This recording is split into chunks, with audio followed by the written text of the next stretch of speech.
Hello everyone, welcome to Black Mirror Horror. कैसे हैं आप सब? आई होप आप सब ठीक होंगे। आज मैं आप सबके लिए ताबूत वाली मम्मी का दूसरा पार्ट लेकर आई हूँ। उम्मीद करती हूँ कि आपको ये कहानी पसंद आई होगी। कहानी पसंद आए तो इस वीडियो को लाइक और चैनल को सब्सक्राइब ज़रूर कीजिएगा।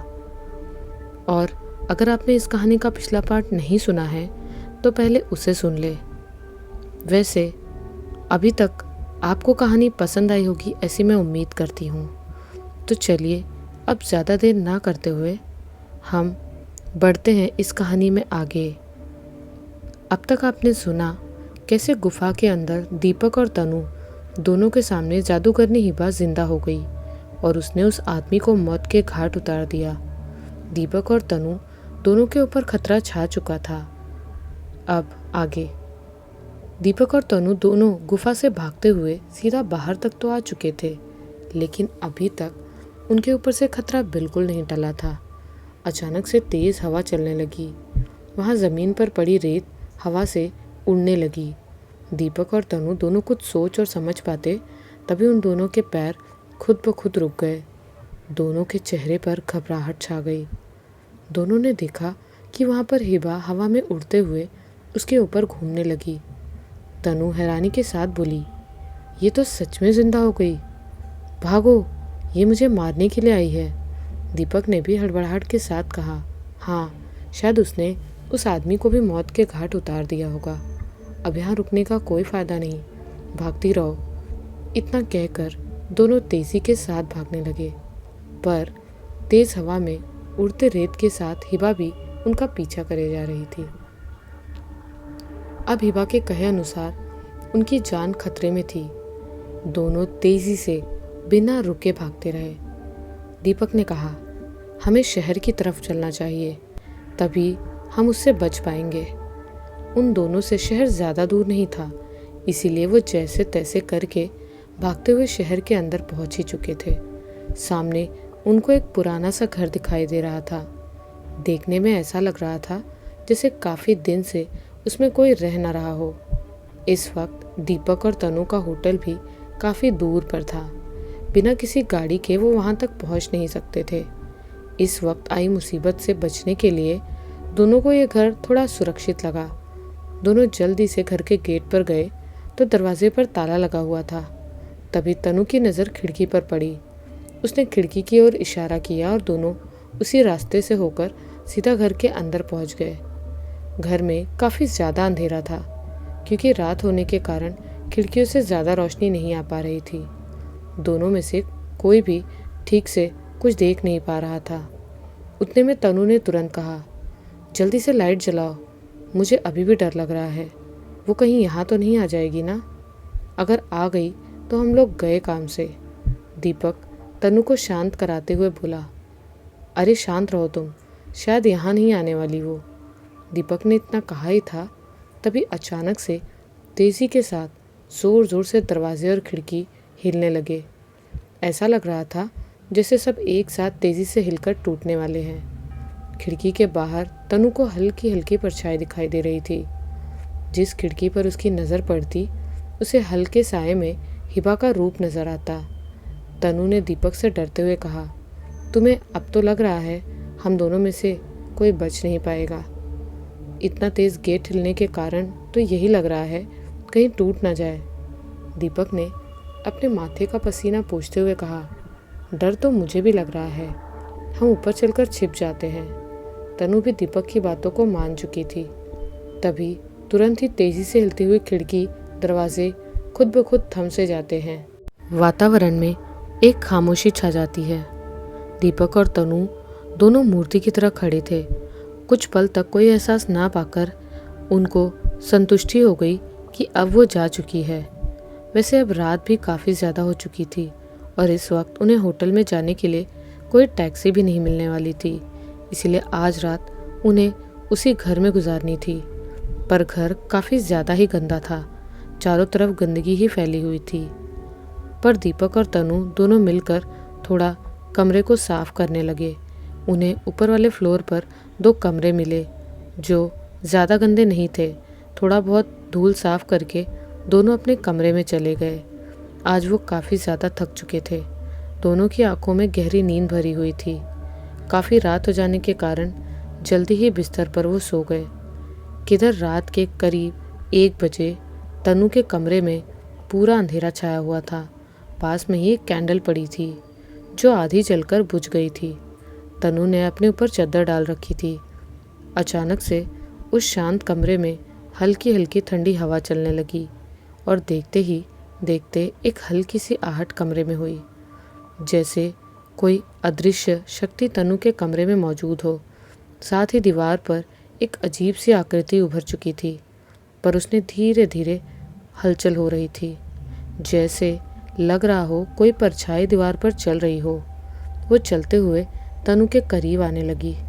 तनु को कुछ होश आवास नहीं था। थकान के मारे वो गहरी नींद के आगोश में समाई हुई थी।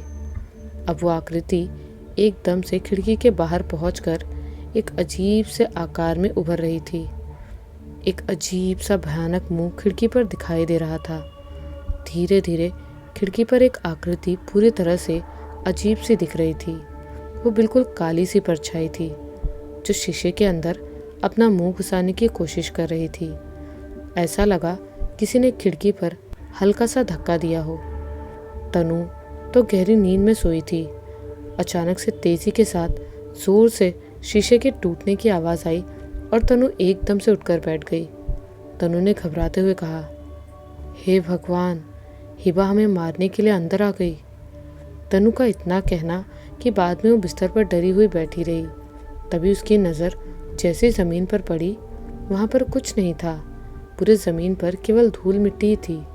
फिर जैसे उसने खिड़की की तरफ देखा जो टूट चुकी थी, पर हकीकत में ऐसा कुछ नहीं हुआ था। वो शीशा पूरी तरह से जुड़ा हुआ था।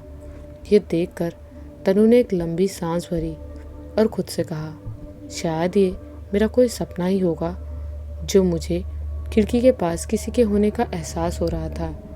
इतना कहकर तनु वापस से सोने के लिए लेट गई, पर उसकी आंखें खुली हुई थी।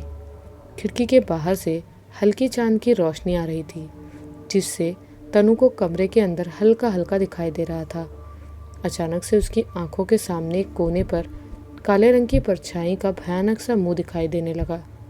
तनु उठकर एकदम से बैठ गई, पर इतने में वो परछाई वहां से गायब हो गई। उसने उठकर इधर उधर देखा, तभी अचानक से उसके बेड के बीचों बीच से 2 भयानक से हाथ बिस्तर को फाड़ते हुए उन हाथों ने तनु को कस के जकड़ लिया। तनु तेजी से छटपटाकर उठकर भागने लगी, लेकिन वो बिस्तर से उठ तक नहीं पा रही थी। साथ ही उसके हाथों पर तेज से खरोच के निशान भी आ रहे थे, पर तनु खुद को आज़ाद करने की कोशिश कर रही थी। अचानक से उसे पीछे से एक हल्की सी आवाज़ सुनाई दी, इन पकड़ से बचवाना आसान नहीं है। इतने में तनु ने जैसे ही थोड़ा पीछे मुड़कर देखा तो तुरंत काले रंग का भयानक सा चेहरा एक पल के लिए तनु को अपने पीछे दिखाई दिया। उसे देखकर वो काफ़ी ज़्यादा घबरा चुकी थी। जैसे तैसे उसने खुद को छुड़ा लिया और वहाँ से तेज़ी से अपने कमरे से बाहर निकल गई।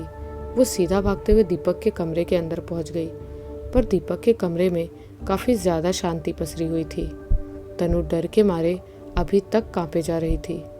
जैसे ही उसकी नज़र दीपक के बिस्तर पर पड़ी तो वो एकदम से हैरान हो गई। उसकी आंखें फटी की फटी रह गई। तनु के सामने दीपक उस बिस्तर पर तो क्या, पूरे कमरे में मौजूद नहीं था। तनु ने घबराहट के साथ खुद से कहा, आखिर ये दीपक कहाँ चला गया, वो भी इतनी रात में। तनु जल्दी से कमरे से बाहर आकर ज़ोर से दीपक को पुकारने लगी, पर उसे दीपक का कोई जवाब नहीं मिल रहा था। उसे खोजते हुए काफ़ी परेशान हो गई थी वो। कमरे के बाहर उसे हल्की हल्की डरावनी सी फुसफुसाने की आवाज़ सुनाई देने लगी, दीपक तो मौत के मुंह में गया। यह आवाज़ काफ़ी हल्की थी, जो तनु को सुनने के लिए गौर से सुनना पड़ा। ये सुनकर काफ़ी ज़्यादा हैरान और परेशान हो गई वो। उसने अच्छी तरह से पूरे घर में खोजा, लेकिन उसे दीपक का कुछ पता नहीं चला। उसने थक कर बैठते हुए कहा, आखिर दीपक कहाँ जा सकता है। ये जादूगरनी हिबा उसे अपने साथ तो नहीं ले गई ना, कहीं वो दीपक को मारना तो नहीं चाहती ना। ये सोचकर तनु काफ़ी ज़्यादा परेशान हो गई थी। तनु जल्दी से खिड़की के पास गई उसने खिड़की के कॉर्नर पर लगे लाल धब्बे को छुआ तो वह ताज़ा खून था। तनु पूरी तरह से घबरा गई। उसे एक अलग ही बेचैनी और डर लगने लगा था। तनु ने घर में यहाँ वहाँ कुछ खोजने की कोशिश की। जल्दी ही उसे एक टॉर्च मिली जिसे लेकर वो गुफा की तरफ जा सके। कुछ सोचे समझे बिना ही सीधा वो उस घर से बाहर निकलकर उस गुफा की तरफ चल पड़ी। रात के वक्त काफ़ी ज़्यादा ठंडा मौसम हो चुका था। उसके पैर जैसे जैसे आगे बढ़ते रेत में छाप छोड़ देते। जब उसकी नज़र रेत पर पड़ी तो साथ ही उसे किसी और के पैरों के निशान भी पहले से मौजूद थे। तनु ने तुरंत पहचान लिया कि वो पैर के निशान ज़रूर दीपक के ही होंगे। वही इस तरफ आया होगा, पर क्यों? तनु उस गुफा के काफ़ी करीब पहुंच गई। देखते ही देखते उस पिरामिड वाली गुफा के आसपास बहुत तेज़ हवा चल रही थी। रेत की अंधेरी तनु के आंखों के सामने छा गई, जिस कारण उसे ढंग से दिखाई देना मुश्किल पड़ रहा था। लेकिन वो यहाँ पर भी नहीं रुकी और आगे बढ़ती रही। जैसे तैसे करके तूफान पार करके गुफा के अंदर पहुँच गई। अचानक तनु ने टॉर्च ऑन किया ही था, अंदर की तरफ से बड़े बड़े चमगादड़ों के उड़ते हुए तनु के ऊपर हमला करके उसे नोचना शुरू कर दिया। तनु खुद को बचाने के लिए इधर उधर भागने लगी, लेकिन वो चमगादड़ उसका पीछा ही नहीं छोड़ रहे थे। तनु ने सीधा टॉर्च की रोशनी को उन चमगादड़ों की तरफ कर दिया। एक ही पल में वो सारे चमगादड़ धुएं की तरह जलकर वहां से गायब हो गए। ये देखकर तनु मन में बुदबुदाई, आखिर ये चमगादड़ कैसे आ गए? उस वक्त तो नहीं थे। उसके शरीर पर हल्के हल्के खरोच की वजह से खून आने लगा था, लेकिन इस पर बिना ध्यान दिए वो आगे बढ़ने लगी। गुफा के अंदर तनु को अभी भी धुंधले से पैरों के निशान दिख रहे थे। उन्हीं का पीछा करते हुए वो दीपक को ढूंढे जा रही थी। तनु गुफा के अंत में पहुंच गई, जहां वो कब्र मौजूद थी। उसने दीवार की ओर देखा तो उसी आदमी की लाश अभी तक लटकी हुई थी, जिसे हिबा ने मारा था। उसके लाश से कीड़े निकलने लगे थे। पूरे गुफा में लाश की बदबू भी छा चुकी थी। तनु आगे बढ़ने लगी। पास में ही वो कब्र खुली पड़ी थी। तनु को लगा कहीं हिबा आज़ाद तो नहीं हो गई, तो वो चेक करने के लिए जैसे ही अंदर झांकी, ताबूत के अंदर मम्मी पड़ी हुई थी, पूरी तरह पट्टियों में लिपटी हुई थी। उसने डरते हुए लाश को बाहर निकाला। तभी तनु ने देखा उस ताबूत से खून निकल रहा है। अभी भी तनु की जान हलक में पहुंची हुई थी। उसने थोड़ी हिम्मत की और उस ताबूत को खोलकर पट्टियों में लिपटी मम्मी को बाहर निकालने लगी। जैसे ही तनु ने पट्टी खोलकर देखा तो उसे दो बंद आंखें दिखाई दी, जो तनु को काफ़ी जानी पहचानी लग रही थी। तभी उसके दिमाग में कोई ख्याल आया और उसने कब्र में झांका तो उसमें काली बिल्ली नहीं थी। उसने हड़बड़ी के साथ जल्दी से उस मम्मी के चेहरे से थोड़ी सी पट्टी हटाई ही थी तो उसने देखा इसके अंदर हिबा नहीं बल्कि दीपक लेटा हुआ था। ये देखकर वो काफ़ी ज़्यादा हैरान हो गई। उसका दिमाग काम करना बंद हो गया था। तभी तनु को किसी की भयानक हंसी की आवाज़ सुनाई देने लगी। उसने जैसे ही इधर उधर देखा तो उसे कोई दिखाई नहीं दिया। अचानक से वो हंसी गुफा में गूंजने लगी। भयानक हंसी के स्वर लगातार तनु को डराना चाहते थे, पर वो हंसी को अनदेखा कर रही थी। तनु अभी तक कब्र के पास बैठी हुई थी। अचानक से एक तेज झटके के साथ वो मम्मी ने तनु को धक्का दिया, जिससे तनु दीवार पर जा लगी। उसे काफ़ी तेज चोट लगी और दर्द से कराहने लगी। तभी उसकी नज़र जैसे ही ऊपर पड़ी, उसने देखा कि हिबा गुफा के ऊपरी परत पर चिपकी हुई थी। तनु के डर के मारे हाथ पांव कांप रहे थे। तभी दीपक का शरीर पट्टियों में लिपटा हुआ जमीन पर गिर पड़ा। ये देखकर हिबा ऊपर ही हंसे जा रही थी। तनु जल्दी से दीपक के करीब आकर उसकी पट्टी हटाने लगी। इसी बीच वो फूट फूट कर रोने लगी। उसने दीपक के चेहरे को पकड़कर कहा, दीपक, दीपक, तुम मुझे छोड़कर नहीं जा सकते। दीपक उठो प्लीज़। उसने जल्दी से दीपक को चेक किया तो उसकी सांसें बिल्कुल धीमे धीमे चल रही थी।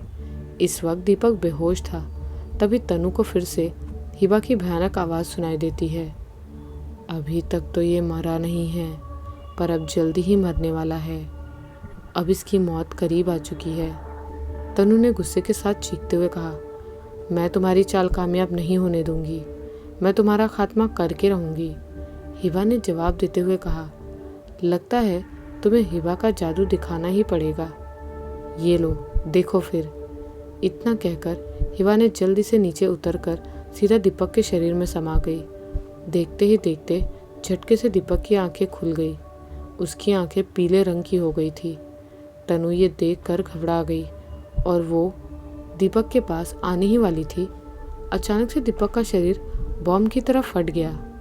उसके कई सारे टुकड़े हो गए। गुफा की दीवार पर दीपक के चीथड़े फैल चुके थे। तनु भी खून से सन चुकी थी। ये सब देखकर मानो तनु को सांप सूंघ गया हो। वो सदमे के कारण अपनी जगह से हिल तक नहीं पा रही थी। कुछ पल बाद उसे होश आया और उसने रोते हुए कहा, ये क्या किया तुमने? आखिर दीपक की जान क्यों ली? हिबा मुस्कुराते हुए भारी आवाज में बोली, हिबा की भविष्यवाणी कभी खाली नहीं जाती। इतना कहकर हिबा वापस से कब्र के अंदर हवा की तरह चली गई। तनु गुस्से से कब्र की तरफ बढ़ने लगी। जैसे ही कब्र के पास पहुंची, उतने में उस काली बिल्ली ने सीधा तनु के मुंह पर हमला कर दिया। वो बिल्ली को दूर हटाने के चक्कर में सीधा कब्र के अंदर जा गिरी। जैसे ही कब्र के अंदर तनु गिरी, वो सीधा ज़मीन से चिपक गई। उसके हाथ पांव भी मानो चिपक चुके हों। धीरे धीरे कब्र में से सफ़ेद रंग की पट्टी बाहर निकलने लगी और उसके शरीर पर तेज़ी से लिपटने लगी। तनु मम्मी बनते जा रही थी। अब उसे पता चल गया कि दीपक भी उसी तरह से मम्मी बना होगा। तनु के चेहरे को छोड़कर उसका पूरा शरीर पट्टियों से लिपट चुका था। हिबा तनु को गुस्से की नज़रों से घूर रही थी। उसकी आंखें काफ़ी भयानक लग रही थी। अगर कोई देखता तो उसकी रूह भी कांप जाती। हिबा ने तनु को कब्र में बंद करना शुरू कर दिया। वो काफ़ी ज़ोर ज़ोर से चिल्लाए जा रही थी। वो छटपटाने की कोशिश कर रही थी, पर वो खुद को काफ़ी कमज़ोर महसूस कर रही थी। धीरे धीरे उसके कब्र का मुंह बंद होने लगा। तभी उस गुफा के अंदर तेज़ हवा का झोंका चलने लगा। अचानक से सारा वातावरण बदल गया। तनु के अंदर से वो कब्र का ऊपरी हिस्सा हट गया। अब उसके शरीर पर बंधी पट्टी भी खुलने लगी। ऐसा लग रहा था हिबा की शक्ति पूरी तरह से कमज़ोर पड़ चुकी थी। जल्दी से मौका पाकर तनु बाहर निकलकर आ गई और वो ज़ोर ज़ोर से हांफने लगी। हिबा इस वक्त कमज़ोर पड़ रही थी। तनु को बाहर किसी के मंत्र पढ़ने की आवाज़ आ रही थी, जो तनु को समझ नहीं आ रहा था। उस मंत्र को सुनकर जादूगरनी हिबा रोने लगी, चीखने चिल्लाने लगी, बंद करो, इसे मत पढ़ो, बंद करो। हिबा को ऐसे देख तनु भी हैरान थी। वो मंत्र उच्चारण बढ़ते ही जा रहा था। तनु ये सब देखकर डर कर उस गुफा से बाहर निकलने लगी। इधर हिबा अपने कानों में हाथ रखे चिल्ला रही थी। तनु भागते हुए रेगिस्तान तक पहुंच गई। जब वो थक कर रुक गई, वो घुटनों के बल बैठकर रोने लगी। उसे अपनी किस्मत पर रोना आ रहा था। वो रो रही थी कि तभी उसके कंधे पर किसी ने हाथ रखा। तनु डर गई। उसने उस हाथ को खुद से दूर झटका और सामने वाले को बिना देखे लात मार दी, पर तनु के पैर हवा में लटक रहे थे। तनु ने देखा तो सामने एक बूढ़ा आदमी खड़ा उसके पैरों को एक हाथ से पकड़े था। वो बूढ़ा आदमी, जिसने अजीब ढंग से कपड़े पहने थे, उसके सर पर बाल नहीं थे। उस बूढ़े आदमी ने बेहद आराम से उसके पैरों को नीचे रखा और फिर तनु को ध्यान से देखने लगा। अब तनु को उस आदमी की नज़रों से डर लगने लगा।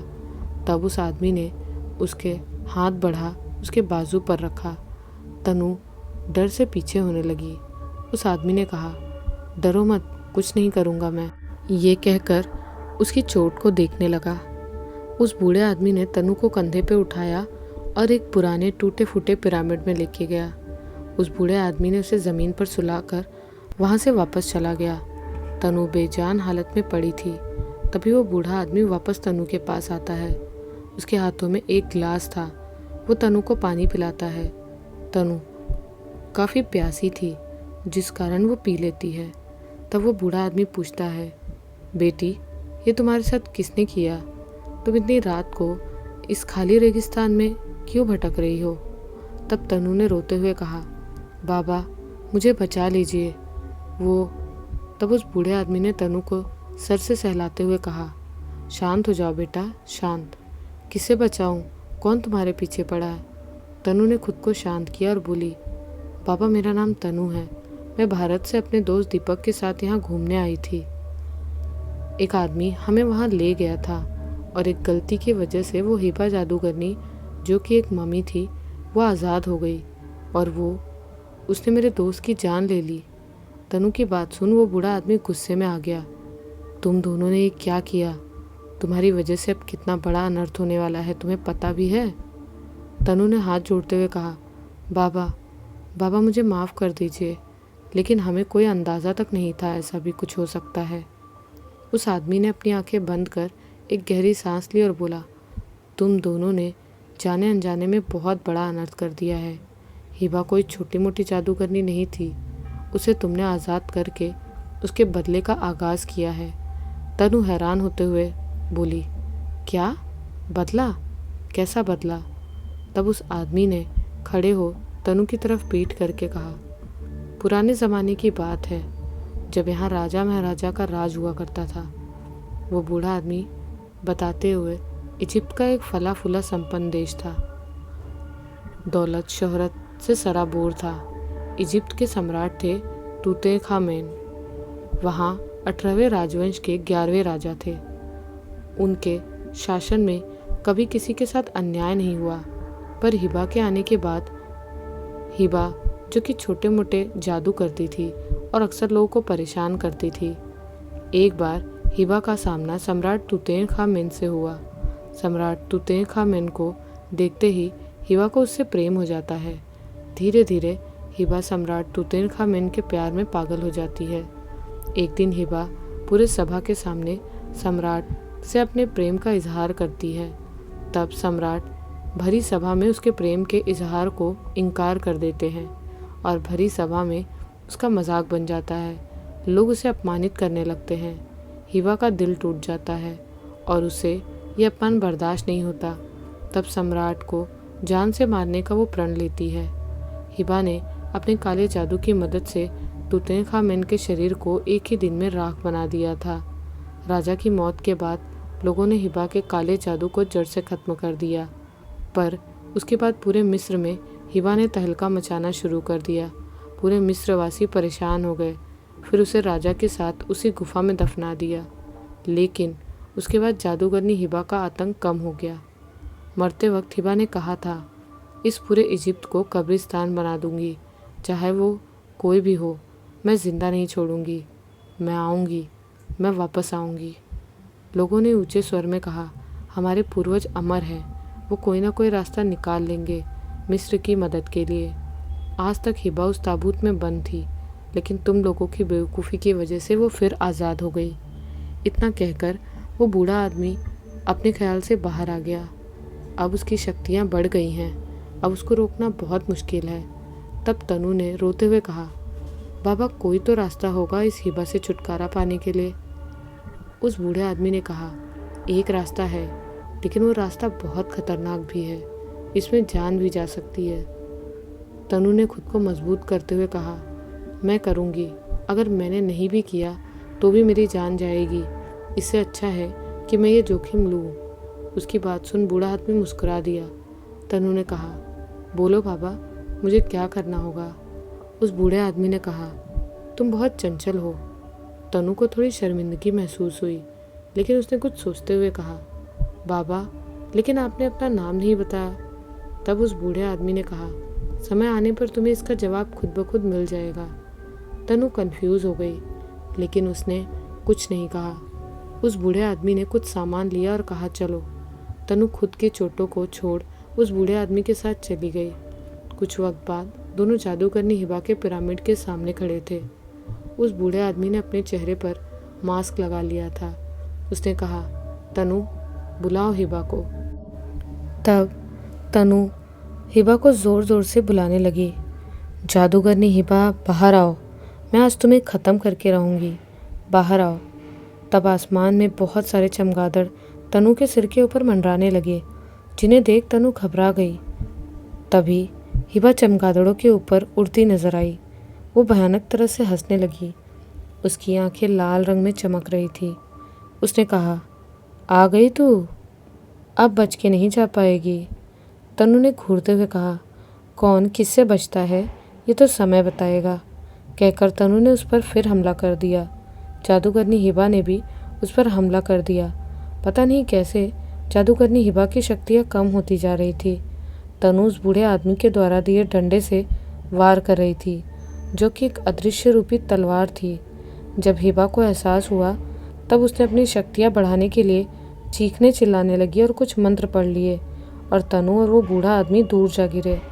दोनों बुरी तरह से घायल हो चुके थे। उन्हें ऐसे देख हिबा ने कहा, क्यों, क्या हुआ? तुम्हारी तरकीब काम नहीं कर पाई? अफसोस हुआ।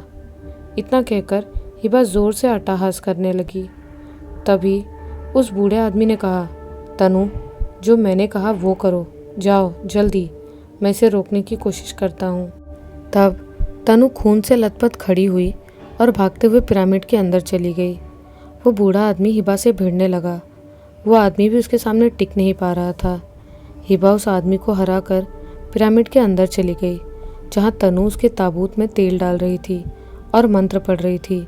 हिबा उसको रोकने जाने लगी कि तभी तनु उसके ताबूत को जलती हुई मसाल को अपने हाथ में लेकर उस ताबूत में लगा दिया। हिबा जादूगरनी जोर से चीख पड़ी। हिबा जादूगरनी उस ताबूत में चली गई और जलने लगी। उसकी चीखें निकल रही थी, जो कि काफ़ी भयानक थी। कुछ ही समय में हिबा जादूगरनी की ताबूत जल चुकी थी, साथ ही उसके अंदर की मम्मी भी। हिबा जादूगरनी का खात्मा हो चुका था। तनु कुछ सोच कर बाहर की तरफ भागी, जहाँ वो बूढ़ा आदमी कहीं भी उसे नहीं दिखा। वो उसे ढूंढने लगी, लेकिन वो उसे नहीं मिला। वो उस जगह पर गई जहाँ वो टूटा फूटा पिरामिड था, लेकिन अब वो वहाँ भी नहीं था। तनु हैरान थी। वो सोचने लगी, ये सब क्या हो रहा है? तनु कुछ ही पल में बेहोश हो गई।